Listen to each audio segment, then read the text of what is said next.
This week, a special edition of Perspective from London. Britain's uncertainty, Brexit, politics, and its economy.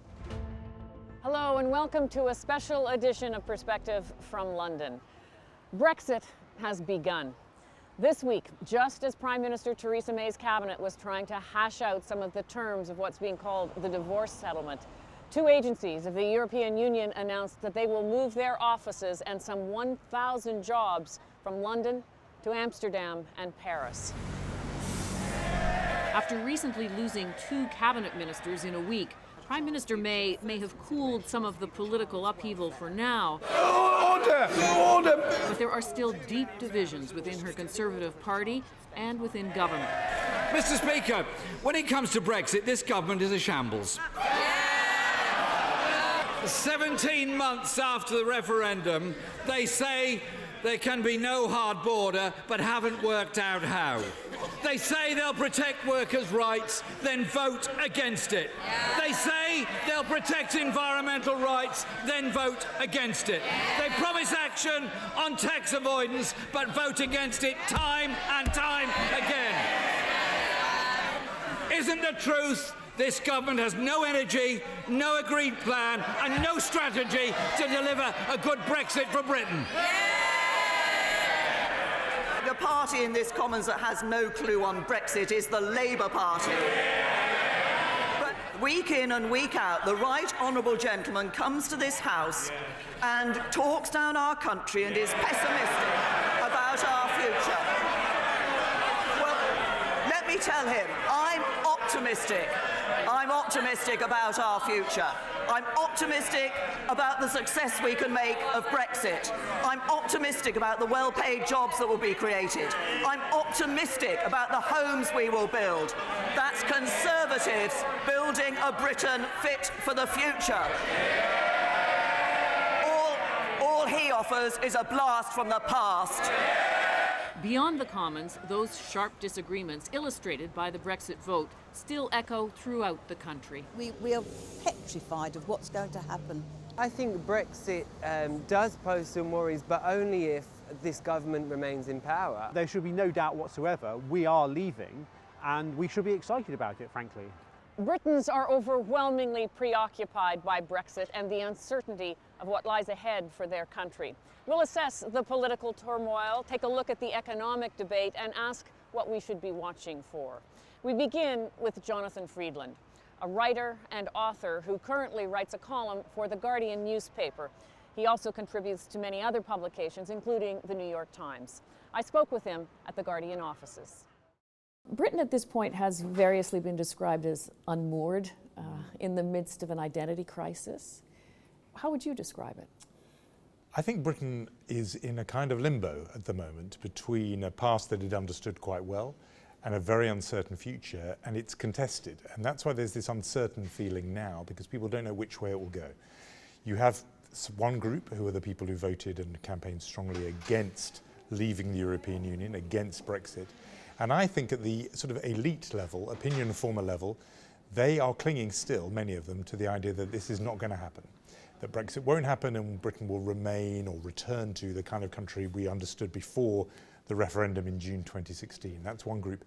Then there is another group of really hardcore, committed, true believers, Brexiteers, who believe that some very bright future in which Britain becomes this buccaneering global maritime power almost beckons. I have to say, I think that group is tiny, and I think even they are really beginning to doubt, because even the vast majority of people in the middle and even some leavers themselves are, I think, beginning to show signs of concern that this plan is not going to work out the way they hoped, that the assumptions they had, that the rest of the world was itching to embrace this new unshackled Britain, free of the burdens and chains of the European Union, and were just ready to embrace them. I think the evidence, even just the initial evidence, is that that's not there. And so there's some alarm and some worry, even among those people who push for this. With that uncertainty, is there anything you can say that is known about Brexit and what lies ahead? Well, one certainty, I suppose, is that held by the people who are were against it from the off, is that Britain will be lesser than it was. And that is very hard to argue. Tony Blair, the former Prime Minister, likes to say that this is a case of, using a soccer analogy, that this is a rare case of a team voluntarily relegating itself to a lower league. And that's what it feels like, almost, and that isn't a polemical point really, that you just know that here is Britain with relations with its nearest neighbours, the 27 members of the European Union, on our doorstep. Whatever happens, whatever deal is negotiated, even if Theresa May proves herself to be the best negotiator, even than the arch negotiator self-proclaimed in the White House, even if she gets this extraordinary deal, it has to be, logically, worse than the deal we had the day before the referendum. And that's because the European Union itself must say to its existing 27 members, it's better for you to be in than out. If Britain is allowed to walk away with a deal that's as good or better, well then all the other member states will think, well, why are we putting up with all these rules? It can be even better on the outside. So by definition almost, it has to be worse off for Britain. There have to be more barriers, whether they're tariff barriers or non-tariff barriers, more impediments to trade, more friction to trade, inhibitions on people living, working, travelling throughout the European Union. That's almost a given, I would say, and that's even before you get into the more general loss of influence that I also think is inevitable. I find it kind of amusing that the option that the Brexiteers have talked about in terms of negotiating, they're calling the Canada option. The sort, as they see themselves, somebody described it, what is the swashbuckling trade negotiators, and this is the Canada option? Well, what you hear some people say is it's got to be Canada plus, plus, plus. I've heard that phrase used. In other words, Canada's a good starting point, but obviously it can't be just that. I mean, we're so much nearer to the continent of Europe than Canada is, and there's also this huge difference on services, and that Britain's economy is 80% a service economy, particularly financial services around this city of London. But as a basic model, Canada works as the basic, but only if you improve it. And so I think if it actually did become just Canada, a whole lot of the Canadian model, a whole lot of Brexiteers would suddenly feel very, very disappointed. So it has to be Canada plus, plus, plus. But you're quite right, that is a model there. And it's revealing of the psychology, I think, of the Brexiteers that they invoke Canada. Because what they're trying to say is our real natural home is in the Anglosphere. That our natural brethren in the world are the Canadians, the Australians, the New Zealanders. That's really who we should always have been with. The speakers of the English language. I think there's even a racial and ethnic element. The sort of white Anglosphere is really where we belong, not with all these foreigners with their funny languages in Europe.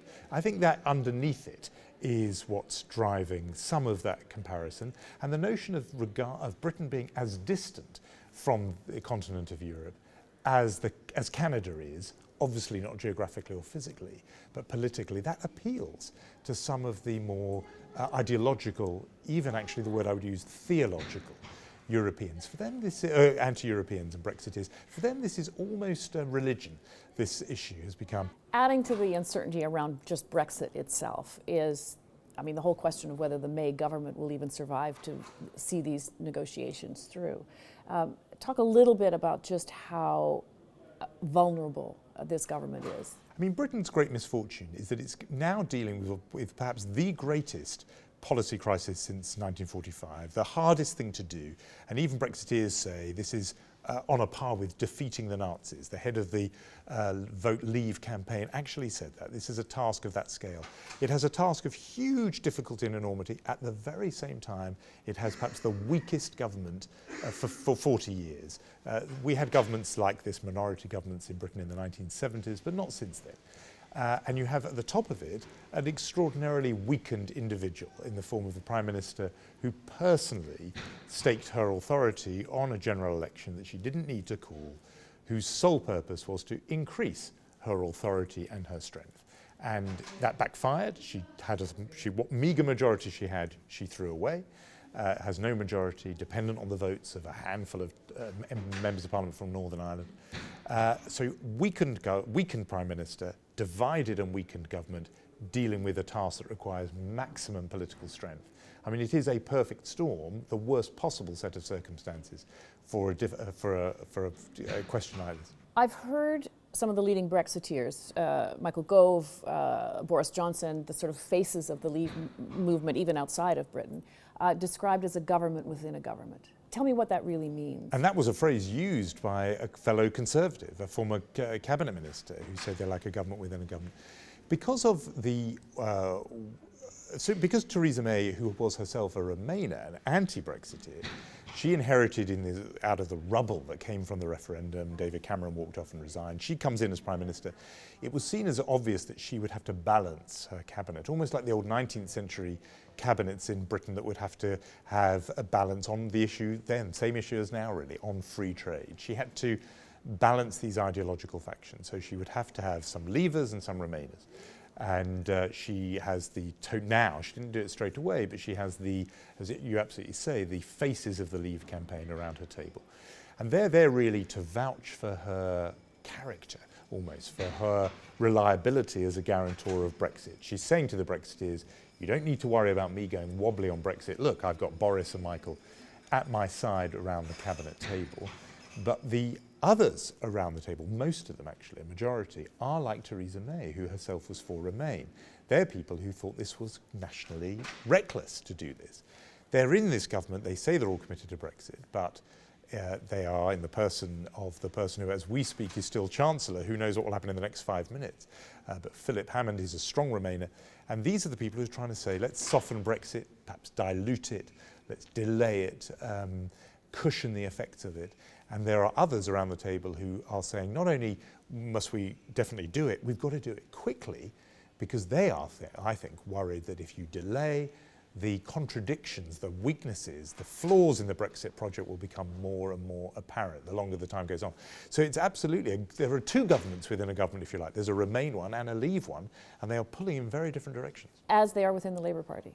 I mean, the opposition seems to me to be almost equally as divided, in a sense. I don't think it's equally divided numerically, but it's divided in two very important ways. So the Conservative Party really is divided, even down to its members of Parliament. There are a substantial number for Remain, a substantial number for Leave. On the Labour side, almost all the MPs, bar a handful, 5 or 6, were for staying in the European Union. Almost all Labour Party members, 99%, I would say, 98% maybe, actually call it 90%, would be for remaining in the European Union. The differences with Labour, and they really are important, which is why your impression is accurate, is at the top and at the bottom, if you like. At the very top, you have a leader in Jeremy Corbyn and his right-hand man, the Shadow Chancellor, John McDonnell, who are both Leavers under the skin, I would say, of the left variety. There was this phrase, left Brexit or Lexit, and that's where they're coming from. And that's an ideology that has its roots in the 70s in Britain, which regarded the European Union as a capitalist club.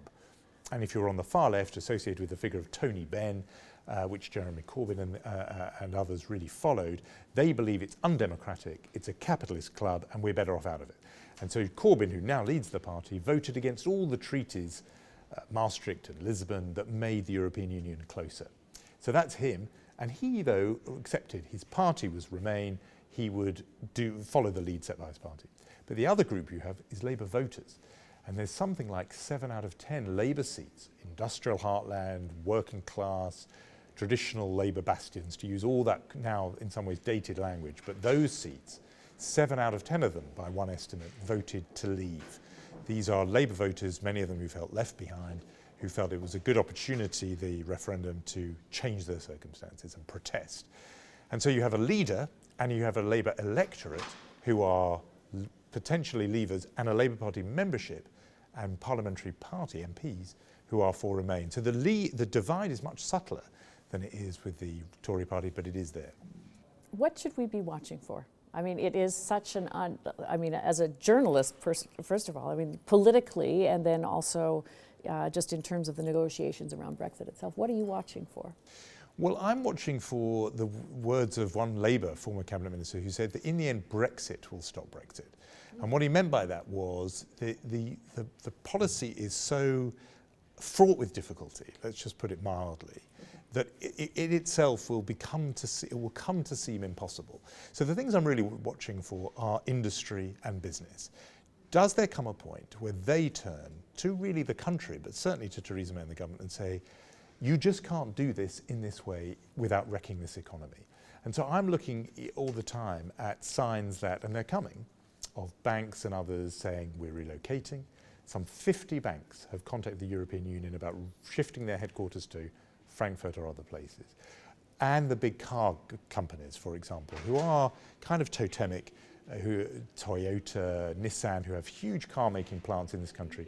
Does there come a point where they say, we are so uncertain of our trading arrangements now, we're pulling out, or we're not going to build the new model here, or we're not making a plan beyond 2020? Does that begin to happen? And those signs of fleeing from this project, and then in some ways fleeing even from this country, I think those are the circumstances. There are a few canaries in the coal mine already, but I think does the next year bring more of those that will force on the government, perhaps some delay, but even on the country itself, a demand that people pause and rethink. Thank you very much. Thank you.